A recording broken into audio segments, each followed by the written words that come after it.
وہاں سے جسم کو اٹھا کے کہیں اور لے کے جائیں تاکہ وہاں پر سب لوگ نماز ادا کریں، یہ بات بنتی نہیں ہے۔ پاک ترین جگہ پہ آپ کی روح مبارک نکلی، اسی پاک ترین جگہ پہ آپ کا غسل ہونا چاہیے، اسی پاک ترین جگہ پہ آپ کو کفن ہونا چاہیے، اسی پاک ترین جگہ پہ جو بھی نبی کی نماز جنازہ کا طریقہ کار ہے وہ ہونا چاہیے، اور اسی پاک ترین جگہ پہ اس کو دفن ہونا چاہیے۔ اب روایات سے پتہ چلتا ہے کہ 30,000 سے بھی زیادہ لوگ موجود تھے جنہوں نے درود و سلام کرنا تھا۔ حجرہ مبارک میں تو نہیں آ سکتے، کتنے آئیں گے؟ 5 10 آ جائیں گے، کتنے آ جائیں گے؟ 15 20 25 آ جائیں گے، چھوٹا سے تو حجرہ تھا۔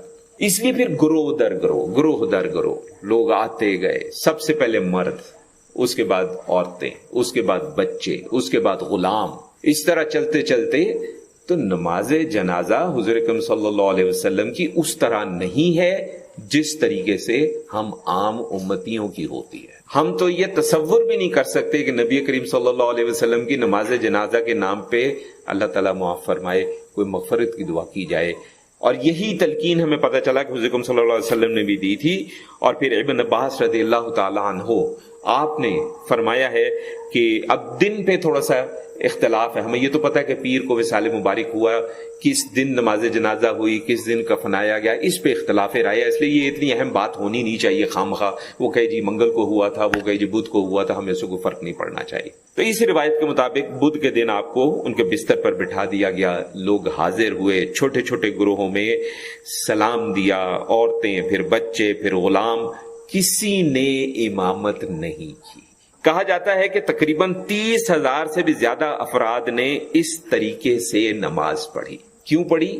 وصیت تھی نبی کریم صلی اللہ علیہ وسلم کی۔ یہ بڑا اہم نقطہ ہے جو ابھی ہم نے تھوڑی دیر پہلے عرض کیا کہ آپ کے جسم مبارک کو اس حجرہ مبارک سے باہر نہیں نکالا جا سکتا، تو وہ پاک جگہ ہے اور وہیں پہ آپ دفن ہوئے۔ کچھ علماء، اسی لیے ہمارے اہل سنت کے کچھ علماء کہتے ہیں کہ جی آپ کے نماز جنازہ نہیں پڑھائی گئی۔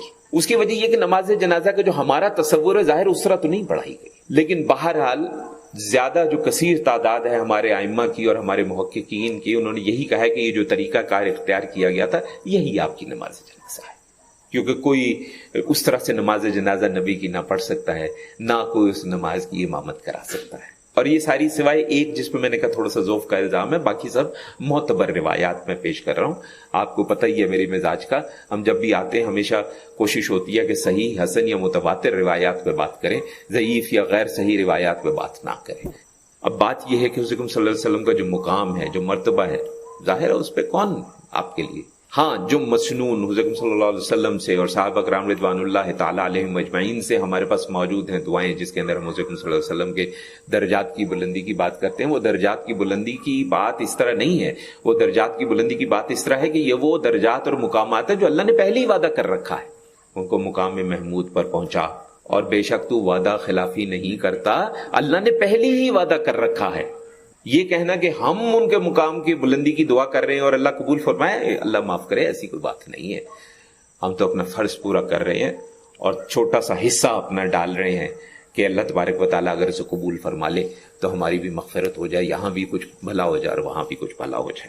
تو اسی لیے علامہ سہیلی رحمۃ اللہ علیہ نے کہا کہ اللہ تعالیٰ نے ہمیں یقینی طور پہ آگاہ کر دیا ہے کہ وہ اور اس کے فرشتے حضور صلی اللہ علیہ وسلم پر درود بھیجتے ہیں، اس لیے ہر مومن کو حکم دیا کہ وہ براہ راست اپنی طرف سے درود بھیجے۔